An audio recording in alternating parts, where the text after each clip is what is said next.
الحمد للہ رب العالمین والعاقبۃ للمتقین والصلاۃ والسلام علی سید الانبیاء والمرسلین قال اللہ تعالی وتبارک فی القرآن المجید والفرقان الحمید بسم اللہ الرحمن الرحیم وانتم العالون ان کنتم مؤمنین صدق اللہ مولانا العظیم وصدق رسولہ النبی الکریم الرؤوف الرحیم اللہم نور قلوبنا بالقرآن وزین اخلاقنا بالقرآن وادخلنا الجنة بالقرآن ونجنا من النار بالقرآن قال اللہ تعالی وتبارک فی شان حبیبہ مخبرا وآمرا ان اللہ وملائکتہ یصلون علی النبی یا ایہا الذین آمنوا صلوا علیہ وسلموا تسلیما الصلاۃ والسلام علیک یا رسول اللہ وعلی آلک واصحابک یا حبیب اللہ الصلاۃ والسلام علیک یا رسول اللہ وعلی آلک واصحابک یا حبیب اللہ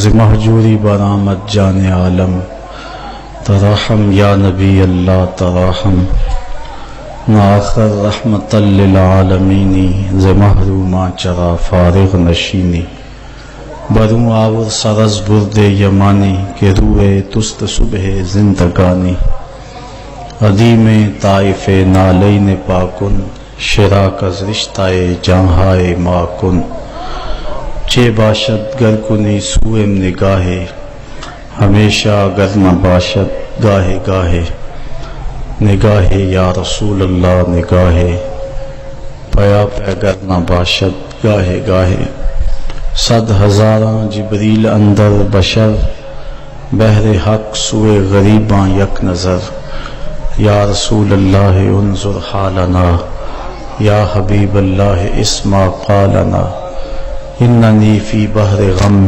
مغرقن خذ یدی ساحلنا اشکالنا یا صاحب الجمال و یا سید البشر من وجهک المنیر لقد نور القمر لا يمکن الثناء کما کان حقہ بعد از خدا بزرگ توئی قصہ مختصر تمام حمد و ثنا تعریف و توصیف اللہ جل مجدہ الکریم کی ذات بابرکات کے لیے جو خالق کائنات بھی ہے اور مال کے شاشجہات بھی اللہ جل وعلا کی حمد و ثنا کے بعد حضور نبی اکرم شفیع امم رسول محتشم نبی مکرم اللہ کے پیارے امت کے سہارے رب کے محبوب دانائے غیوب مالک رقاب امم فخر عرب و عجم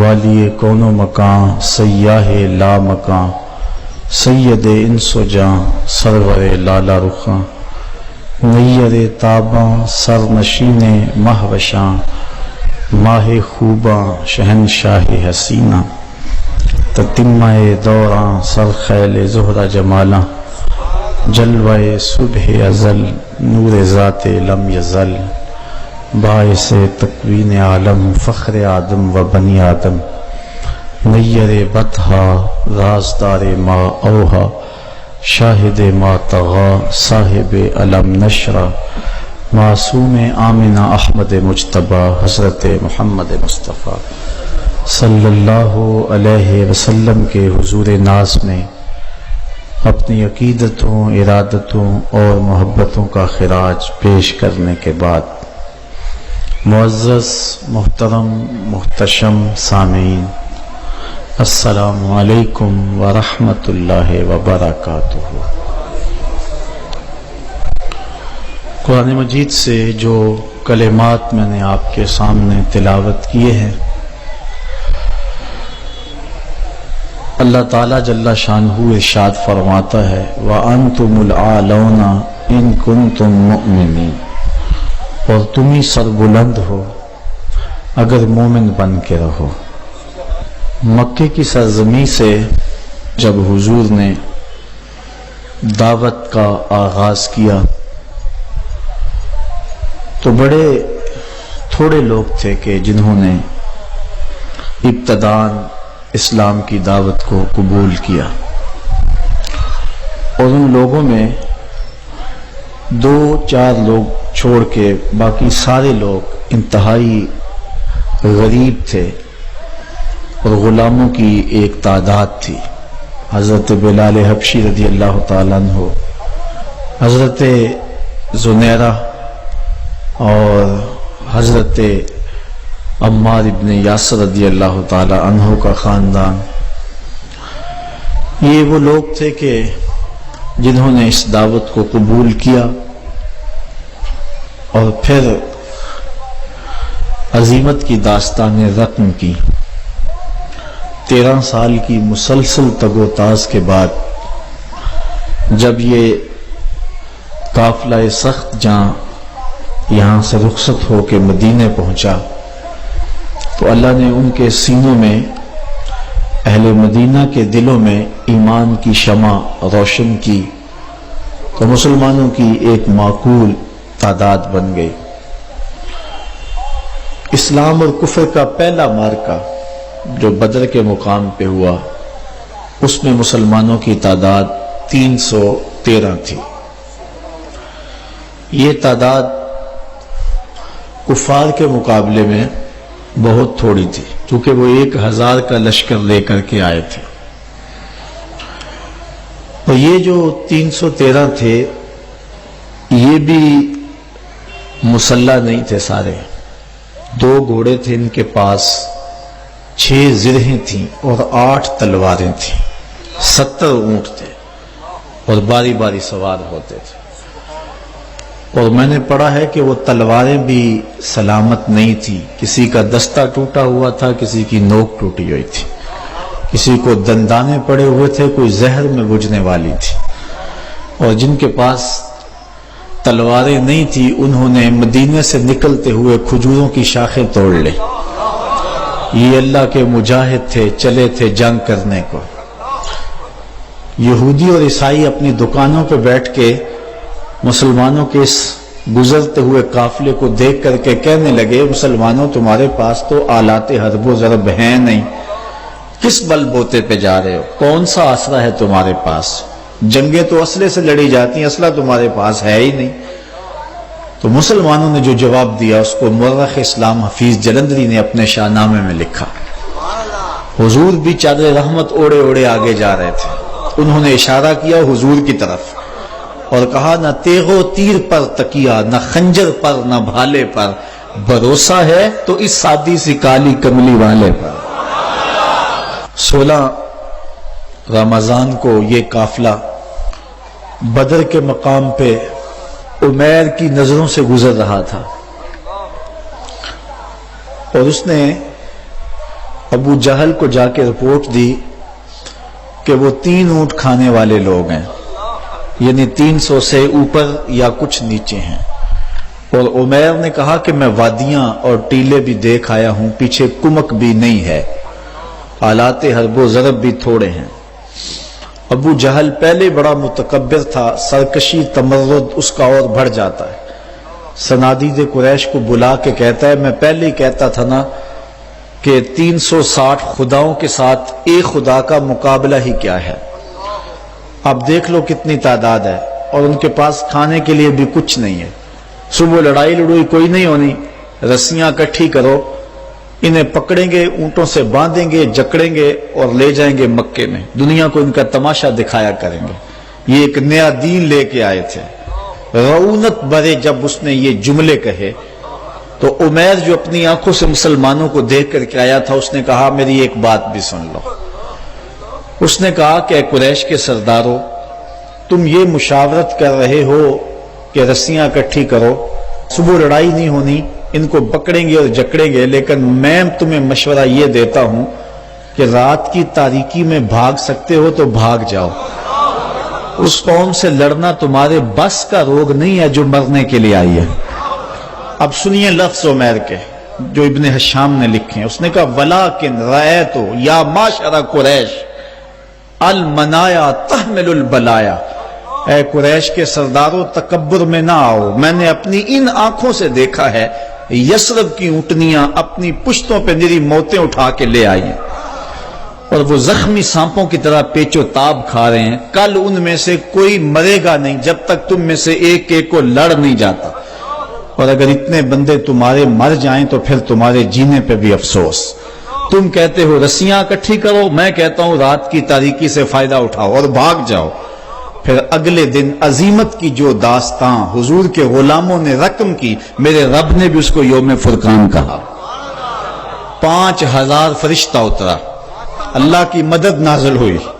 حضرت صدیق اکبر فرماتے ہیں حضور مسجد عریش میں ہیں اور بار بار کہتے ہیں ایسی دعا نہ آج تک کسی نے مانگی ہے اور نہ کوئی مانگ سکتا ہے، ناز والی دعا، اللہم ان تہلک ہذہ العصابہ لم تعبد فی الارض ابدا، اے اللہ میں نہیں کہتا کہ ان کو بچا لے، لیکن پوری کائنات میں تیرے نام لینے والے بس یہی 313 ہیں، میں نہیں کہتا تو انہیں بچا لے، لیکن مالک سن لے اگر یہ نہ رہے تو قیامت تک تجھے بھی رب کوئی نہیں کہے گا۔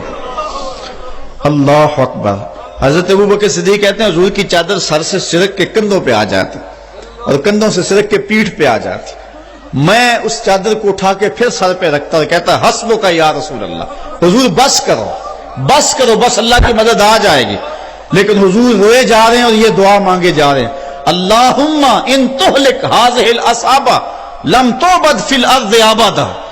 عجیب رنگ ہے، کہتے پھر اچانک حضور نے سر اٹھایا اور فرمانے لگے ابشر یا ابا بکر، ابو بکر مبارک ہو، ھذا جبریل، یہ جبریل آ رہا ہے، آخذ بانان فرسہ، گھوڑے کی لگام تھامی ہوئی ہے اور سامنے والے دانتوں پہ غبار جمع ہوا ہے، وہ دیکھو اللہ کی مدد آ گئی ہے۔ اللہ اکبر۔ اللہ نے وہ مسلمانوں کی مدد کی، وہ مدد کی، وہ داستانیں رقم ہوئیں۔ اللہ اکبر۔ پھر غزوہ تبوک بھی ہوا، پھر غزوہ احد بھی ہوا، غزوہ حنین بھی ہوا، جنگ احزاب کا مارکہ بھی لگا۔ اللہ اکبر۔ جنگ خیبر بھی بپا ہوئی، اللہ نے مسلمانوں کو عزت دی، سرخوری دی۔ پھر وہ وقت بھی آئے، حضرت ابو عبیدہ بن جراح رضی اللہ تعالی عنہ نے حضرت عمر رضی اللہ تعالی عنہ کو لکھا کہ آپ یروشلم آ جائیں، اللہ نے بیت المقدس کو فتح عطا کر دیا۔ اللہ نے یہ لمحے بھی مسلمانوں کو نصیب فرمائے کہ حضرت عمر کے دور میں بیت المقدس کی آزادی کا مجدہ ملا، اور حضرت ابو عبیدہ بن جراح اپنے 4 سپہ سالاروں کے ساتھ جابیہ کے مقام پہ حضرت عمر کا استقبال کرنے کے لیے کھڑے تھے، اور یہودی اور عیسائی بھی مسلمانوں کے امیر کو دیکھنے کے لیے بے تاب تھے۔ جب حضرت عمر رضی اللہ تعالیٰ عنہ مدینے سے چلے نا تو آپ نے ایک غلام ساتھ لیا اور ایک اونٹنی لی اور سواری باری باری کرتے تھے۔ جب قریب آیا نا یروشلم تو غلام کی باری اوپر سوار ہونے کی، حضرت عمر کی نکیل پکڑنے کی آ گئے۔ غلام نے عرض کی حضور میں اپنی باری چھوڑتا ہوں چونکہ اب دشمنوں کا علاقہ آ گیا، تو حضرت عمر رضی اللہ تعالیٰ عنہ فرمایا نہیں میں نکیل پکڑوں گا۔ جب مسلمان قریب آئے نا اور حضرت عمر کو دیکھا تو یہودی عیسائیوں نے نہیں دیکھا ہوا تھا حضرت عمر کو، تو کہا اس کی تو بڑی دعائی تھی، ہم سمجھتے تھے کوئی قریشی سردار ہوگا، یہ تو غلام ہے کوئی، اس سے زیادہ حسین تو اس کا نوکر ہے جو نکیل تھامے آگے چل رہا ہے، یہ کیسا ہے مسلمانوں کا امیر؟ تو مسلمانوں نے کہا تم دھوکہ کھا رہے ہو، ہمارا امیر وہ نہیں ہے جو سواری پہ سوار ہے، ہمارا امیر وہ ہے جو نکیل تھامے آگے آگے چل رہا ہے۔ فقط اسلام دنیا میں یہ منظر پیش کرتا ہے کہ آقا چل دیے پیدل، سواری پہ غلام آیا، یہ اسلام نے صرف منظر پیش کیا۔ حضرت عمر جب قریب آئے تو حضرت ابو عبیدہ بن جراح رضی اللہ تعالیٰ عنہ کو بلایا اور بلا کہا کہ ان لشکروں کو پیچھے بھیج دو، یہ جو استقبال کرنے ہیں انہیں پیچھے بھیج دو، اور ان کے گلے میں باہیں ڈالیں، اور حضرت عمر رو پڑے اور پھر کہا ذرا آؤ نا کسی ایک طرف چلیں۔ اب جدھر جائیں تو لوگ دیکھ رہے تھے، ایک درخت کی اوٹ میں حضرت عمر کھڑے ہو گئے اور حضرت ابو عبیدہ بن جراح امین الامہ، اللہ اکبر، ان کے گلے میں باہیں ڈال کر کے حضرت عمر روئے، اور رو کے حضرت عمر نے کہا کیا سنو ذرا لفظ، کہا انا کنا اذل قوم فاذن اللہ بالاسلام، کہا ابو عبیدہ ہم ذلیل لوگ تھے، ہمیں محمد عربی کے جوڑوں نے عزت دی ہے، ہم غریب لوگ تھے، ہم ذلیل لوگ تھے، ہمیں عزت دی ہے تو محمد عربی کی غلامی نے دی ہے اللہ. اور اقبال نے اسی فلسفے کو جو ہے وہ نچوڑ کے رکھ دیا. وہ کہتا ہے کی محمد سے وفا تو نے تو ہم تیرے ہیں, یہ جہاں چیز ہے کیا لوح و قلم تیرے ہیں. وہ کہتا ہے تو میرے پیارے محمد کو ہو جا, سارا زمانہ تیرا ہو جائے گا. اللہ اکبر. حضرت عمر رضی اللہ تعالیٰ عنہ مسجد اقصی میں گئے اور جا کہتے این البلال, بلال کہاں ہے؟ بلال حبشی آئے, فرمایا بلال اذان پڑھو. حضرت بلال نے کہا کہ مجھے معاف کیجئے, یہ کسی اور کو کہیے. تو لوگوں نے کہا بلال اللہ کا خوف کرو, امیر المومنین کی بات مانو. حضرت بلال حبشی بوڑھے ہو چکے تھے اس وقت. آپ کھڑے ہو گئے صخرہ کے پاس اور اذان دینا شروع کر دی. میں نے روایت میں پڑھا کہ لہجہ دہلتا ہے کہ جب حضرت بلال کی آواز بلند ہوئی نا اذان میں, تو عمر کی آواز چیخوں میں اس سے بھی بلند ہو گئی اور حضرت عمر رو پڑے. حضرت عمر روئے تو سارے صحابہ رو رہے, پوری مسجد اقصی صحابہ کی چیخوں سے گونج رہی ہے. ادھر بلال اذان دے رہے ہیں اور ادھر صحابہ رو رہے ہیں. اور حضرت سیدنا عمر رضی اللہ تعالیٰ عنہ نے کہا فَمَهْمَا نَطْلُبُ الْعِزَّ بغیر ما عزنا اللہ بہ اذلنا اللہ. کہا ہمیں عزت ملی ہے حضور کے صدقے, اور اگر ہم نے حضور کے علاوہ اب کسی اور جگہ سے عزت ڈھونڈنا چاہیے نا تو اللہ ہمیں ذلیل کر دے گا, اللہ ہمیں رسوا کر دے گا. تو یہ عزتیں اور یہ مرتبہ و مقام جو امت مسلمہ کو ملا, یہ حضور کی چوکھٹ سے ملا ہے, یہ حضور کے در سے ملا ہے. حضرت عمر واپس پلٹے, عرض تہامہ میں رکے اور پھوٹ پھوٹ کے رونے لگے. کسی نے کہا عمر اتنے جری جوان اور یہ عرض تہامہ اور پھوٹ پھوٹ کے رو رہے ہو؟ تو حضرت عمر فرمانے لگے میرے باپ خطاب نے مجھے کہا تھا کہ یہ 5 اونٹ لائن میں کھڑے کرو, یہی عرض تہامہ تھی. کہتے ہیں میں اونٹ لائن میں کھڑے کرنے لگا تو آگے والا سیدھا کرتا تو پیچھے والا ٹیڑھا ہو جاتا, پیچھے والا سیدھا کرتا تو آگے والا ٹیڑھا ہو جاتا. پھر میرے باپ خطاب نے مجھے بڑا مارا اور کہا ایک عرب کے بیٹے ہو کر 5 اونٹ لائن میں کھڑے نہیں کر سکتے ہو؟ کہا ایک وہ زمانہ تھا کہ عمر سے 5 اونٹ لائن میں کھڑے نہیں ہوتے تھے. کہا آج زمانہ یہ ہے 25 لاکھ مربع میل کی حکمرانی ہے, شرق سے لے کر غرب تک ساری دنیا ایک لائن میں کھڑی ہے. یہ محمد کے جوڑوں کا صدقہ نہیں ہے تو اور کیا ہے. اللہ کی محمد سے وفا تو نے تو ہم تیرے ہیں, یہ جہاں چیز ہے کیا لوح و قلم تیرے ہیں. حضور سے وفا کے رشتے کو استوار تو کر کے رکھ. حضرت سفینہ رضی اللہ تعالیٰ عنہ حضور کے صحابی ہیں, جنگل میں جا رہے ہیں, ایک شیر نے انسانی بو پائی تو آپ کی طرف دوڑتا ہوا آیا.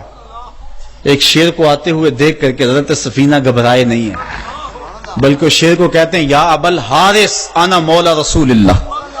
اور جنگل کے شیر جانتا نہیں میں کون ہوں, میں حضور کا غلام ہوں. شیر نے 2 مہلانی شروع کر دی اور آگے چلنے لگا, اور اس نے زبان حال سے کہا اگر تو حضور کا غلام ہے تو میں تیرا غلام ہوں. تو حضور سے وفا کا رشتہ استوار کر کے تو دیکھ, سارا زمانہ تیری غلامی اختیار نہ کر گیا تو کہنا. حضور سے محبت کا رشتہ استوار کر, تعلق کا رشتہ استوار کر. آج ہماری ناکامی یہ ہے کہ حضور سے ہم دور ہو گئے. اقبال نے اس دکھ کو اپنے انداز میں بیان کیا, اے تہی از ذوق و شوق و سوز و درد می شناسی اسر ما با ما چے کرد, اسر ما ماز ما بیگانہ کرد, از جمال مصطفیٰ بیگانہ کرد. وہ کہتا ہے تو سمجھتا ہے کہ ہمارے ساتھ کیا ہوا ہے؟ ہمارے عہد کی ستم ظریفی یہ ہے کہ اس نے ہمیں ہم سے دور کر دیا. عہد ما ماراز ما بیگانہ کرد, ہمارے دور نے ہمیں ہم سے دور کر دیا. کیوں؟ از جمال مصطفیٰ بیگانہ کرد, اس نے ہمیں حضور سے دور ہٹا دیا ہے. ہم سمجھتے ہیں کہ شاید ہم مادی ترقی کریں گے تو دنیا پہ غالب ہوں گے. حضرت عمر کا یہ قول میری آج کی اس تقریر کا نقطہ کمال ہے. آپ فرماتے ہیں اللہ نے جس وجہ سے ہمیں پہلے دن عزت دی تھی, اگر ہم نے اس کو چھوڑا تو ہمیں ذلت ملے گی. اگر اس عزت کے نشان سے وابستہ رہیں گے تو عزتیں ملتی رہیں گی. اور اس فلسفے کو اقبال نے اپنے الفاظ میں یوں بیان کیا کی محمد سے وفا تو نے تو ہم تیرے ہیں. آسمان سے صدا آ رہی ہے کی محمد سے وفا تو نے تو ہم تیرے ہیں, یہ جہاں چیز ہے کیا لوح و قلم تیرے ہیں. قلم بھی تیرے ہاتھ میں دیں گے، لوح بھی تیرے ہاتھ میں دے دیں گے، پھر اپنی تقدیر خود ہی لکھتا رہنا، جو لکھتا رہے گا وہی کرتے رہیں گے۔ بندے سے خود تقدیر پوچھے گی بتا تیری رضا کیا ہے، یہ مرتبہ نصیب ہو جائے گا تجھے۔ اگر ہم حضور سے وفا کے رشتے کو استوار کرتے ہیں تو پھر زمانہ ہمارا باج گزار ہے، ورنہ در در کی ٹھوکریں ہمارا مقدر۔ یہ تاریخ ساز جملہ مسجد اقصی کو جاتے ہوئے حضرت عمر رضی اللہ تعالیٰ عنہ نے کہا تھا، اے ابو عبیدہ، جس چیز نے ہمیں پہلے دن عزت دی تھی، ہم ذلیل قوم تھے، اگر ہم نے اس چیز سے ہٹ کر کسی اور جگہ سے عزت مانگی تو عزت نہیں ملے گی، اللہ ذلت دے گا۔ اس لیے ہم اگر عزت چاہتے ہیں تو پھر اسی چوکھٹ پہ آنا ہوگا، اور وہ چوکھٹ محمد عربی کی ہے۔ علامہ اقبال بڑا خوبصورت جملہ کہا، مغرب کا فائدہ اس میں ہے کہ وہ آگے کی طرف جائے۔ مغرب اگر آگے جائے تو اس کی مجبوری ہے، اس کے پیچھے ہے کچھ نہیں۔ اگر مغرب پیچھے پلٹے تو پیرس کی گلیوں میں کیچڑ نظر آتا ہے، اگر پیچھے پلٹے مغرب تو سوائے اندھیرے کے کچھ نظر نہیں آتا۔ لیکن اگر مسلمان پیچھے جائے تو مدینے کی گلیاں وحی کے نور سے چمکتی ہوئی نظر آتی ہیں۔ پیرس میں تو اندھیرا ہے لیکن ہمیں بغداد عروس البلاد نظر آتا ہے۔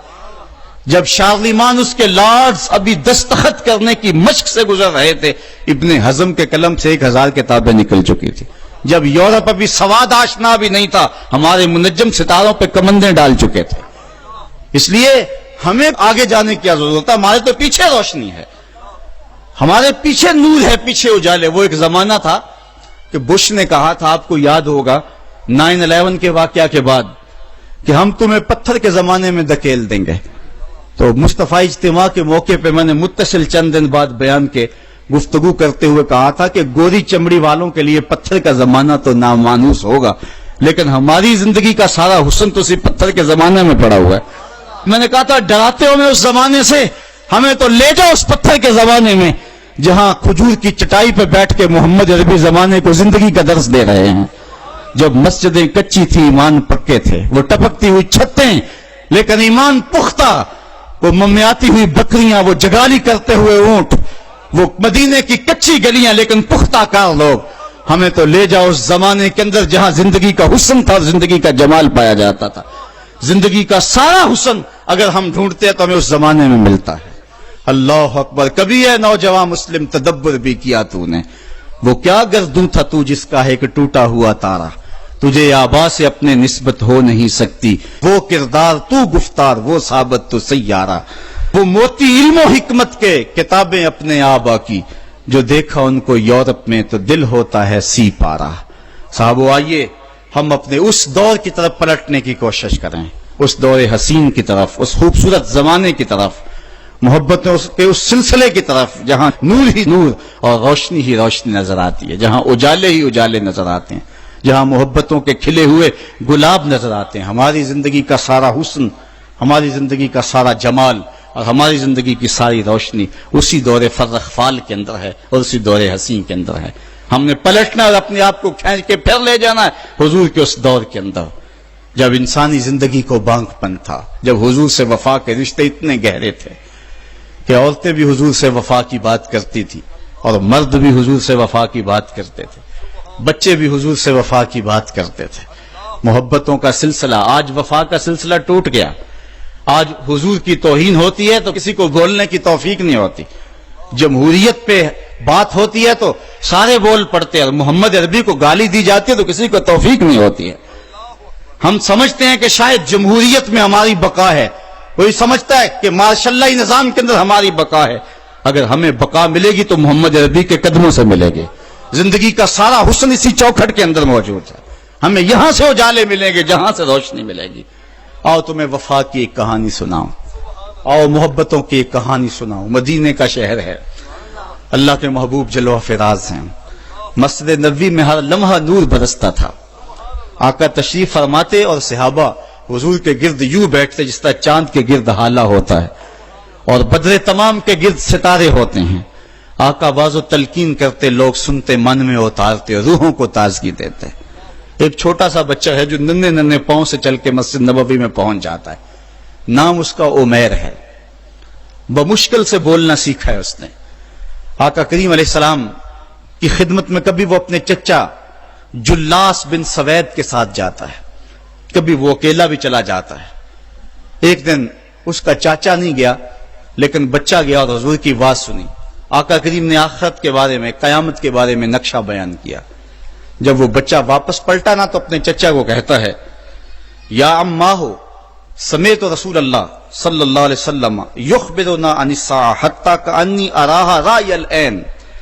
اے میرے چچا، آج میں نے حضور کو قیامت کا ذکر کرتے دیکھا ہے، اور حضور نے ایسا ذکر کیا ہے کہ قیامت کا نقشہ میری آنکھوں کے سامنے آ گیا تھا. یہ بات جو ہے وہ اس بچے نے اپنے چچا کو سنائی، کیونکہ چچا آج غیر حاضر تھا اور بیٹا چاہ رہا تھا کہ میں اپنے چچا کو بھی حضور کی مجلس سے وہ سنی ہوئی بات بتا دوں اور جو محروم ہو گیا اس کی محرومیاں دور ہو جائیں.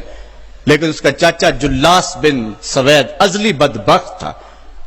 اس نے کہا واللہ لو کان محمد صادقا لنحن شر من الحمیر. اللہ کی قسم اگر محمد سچا ہے نا تو ہم گدھوں سے بھی پھر گئے گزرے. جب یہ بات کہی اس نے تو اس بچے کے پاؤں تلے سے زمین نکل گئی کہ میرا چچا کیا بول رہا ہے. یہ تو مجھے انگلی لگا کہ مسجد نبوی میں لے جایا کرتا تھا اور اس نے یہ کیا بات کہہ دی، یہ تو منافق نکلا. اللہ اکبر. اس بچے کی حیرت کی انتہا نہ رہی کہ یہ کیا ماجرا ہو گیا. اس بچے نے جو لفظ کہا اب سنیے.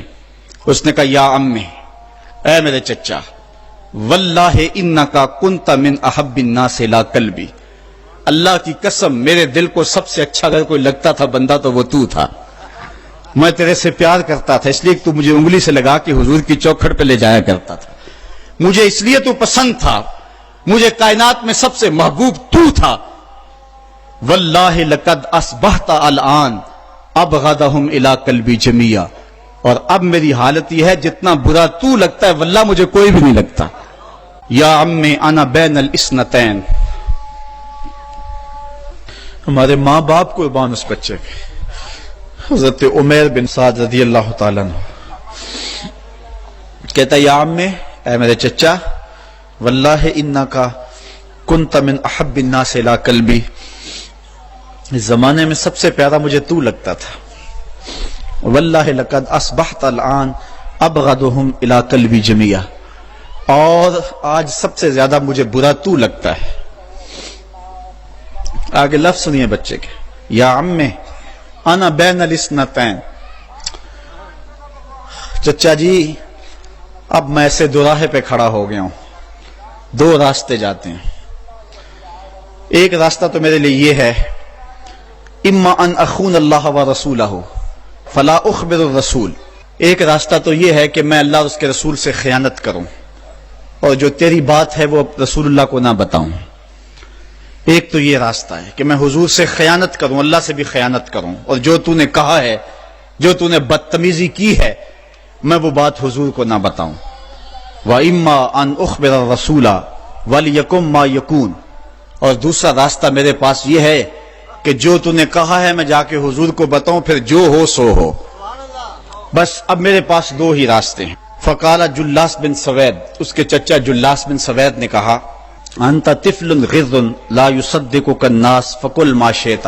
تو نا سمجھ سا بچہ ہے، چھوٹا سا بچہ ہے، تیری بات کس نے ماننی ہے، جا جو جی چاہتا ہے کہہ لے. وہ بچہ اٹھا اور حضور کی مجلس میں پہنچ گیا، حضور کی چوکھٹ پہ حاضر ہوا. اور وہ بچہ کیا کہتا ہے، صاحبو ان کانوں سے نہیں، ان جملوں کو دل کے کانوں سے سننا ہے. اور اس دعا کے ساتھ اللہ ہماری نسل کو بھی حضور کا ایسا پیار دے، حضور کی محبت میں دے. وہ کیا کہتا ہے، یا رسول اللہ صلی اللہ علیہ وسلم الجلاس بن سوید خان اللہ و رسولہ. حضور جلاس بن سوید نے اللہ اور اس کے رسول سے خیانت کی ہے. وہو امی، اور میرا چچا لگتا ہے. اگلے لفظ سنیے. وقد تبرأت الی اللہ ثم الیک منہ. حضور میں پہلے اللہ کے حضور پھر آپ کے حضور اس سے بیزاری کا اعلان کرتا ہوں. حضور میرا اس سے کوئی تعلق نہیں ہے، میرا اس سے کوئی واسطہ نہیں ہے. میں اللہ سے بھی کہتا ہوں میرے مالک، میرا چچا سے کوئی تعلق نہیں ہے چونکہ وہ تیرے محمد کا دشمن ہے. حضور میں آپ سے بھی کہتا ہوں کہ میرے چچا سے کوئی تعلق نہیں ہے چونکہ وہ آپ کا دشمن ہے.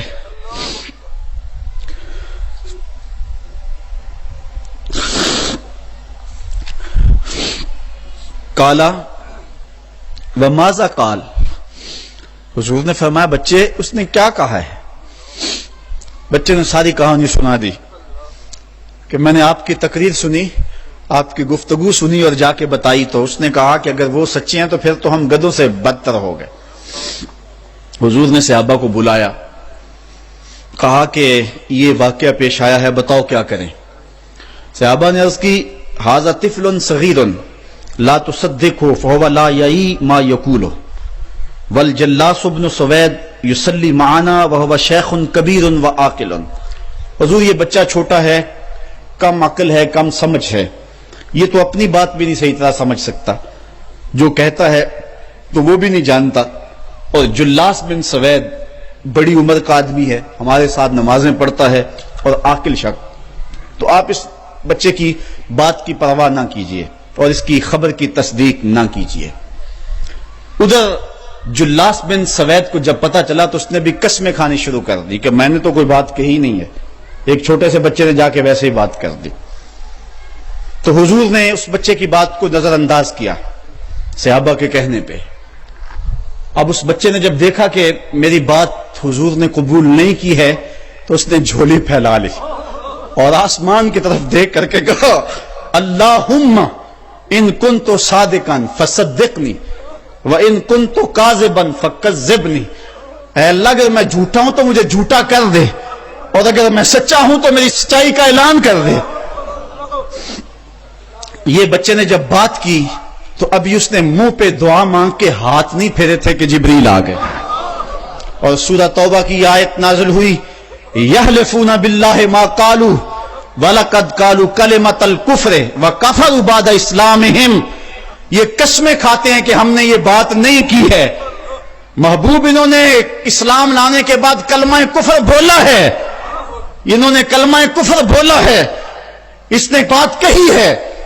تو اللہ تعالیٰ کے محبوب نے اس بچے کو اپنے پاس بلایا، کہا مرحبا بالذی صدقہ ربہ من فوق سبع سماوات، خوش آمدید وہ بچے جس کی 7 آسمانوں سے اوپر رب نے بھی گواہی دی ہے، جس کی رب نے بھی گواہی دی ہے۔ پھر حضور نے اس بچے کے کان کو پکڑا اور فرمایا وفت اذنک یا غلام وصدقک ربک، بچے تیرے کان نے ٹھیک ہی سنا تھا، اور تو وہ ہے جس کی گواہی اور جس کی تصدیق میرے رب نے فرمائی۔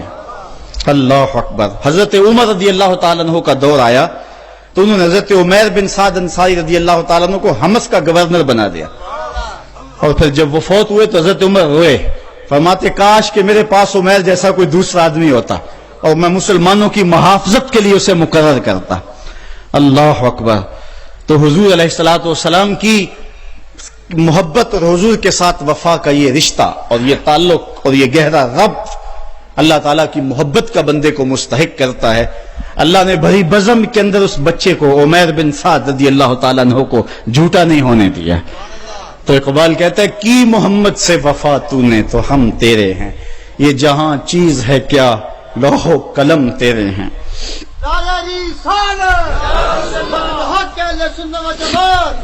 جب اسلام کا نور چمکتا ہے تو ایک بوڑھی عورت جس کا نام ہے زنیرہ یا زنیرہ اسلام قبول کرتی، قبیلہ بنو مخزوم کی لونڈی ہیں، ایک عورت، ایک بوڑھی، ایک لونڈی۔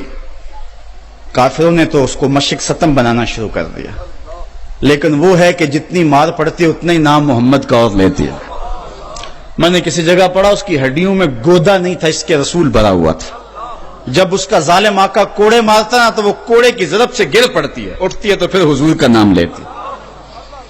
اس کے آقا کو بڑا غصہ آیا، اس نے کوڑے کی رسی اس کے گلے میں ڈالی اور گلے میں ڈال کر کے تاؤ دیے، یہاں تک کہ اس کی آنکھیں باہر آ گئیں، اور جب آنکھیں باہر آئیں تو آنکھوں کی روشنی بھی جاتی رہی۔ تو اس کے آقا نے کہا لات اور عزا نے تیری آنکھوں کا نور چھین لیا۔ تو زنیرہ بولی لات اور عزا کو تو یہ بھی نہیں پتا میری عبادت کون کرتے ہیں، تو میری آنکھوں کا نور کیسے چھینیں گے؟ تو انہوں نے کہا اچھا پھر اگر تو رب کو مانتی ہے تو بلانا اپنے رب کو اور بلا اپنے نبی کو جو تیری آنکھوں کی بینائی واپس کرے۔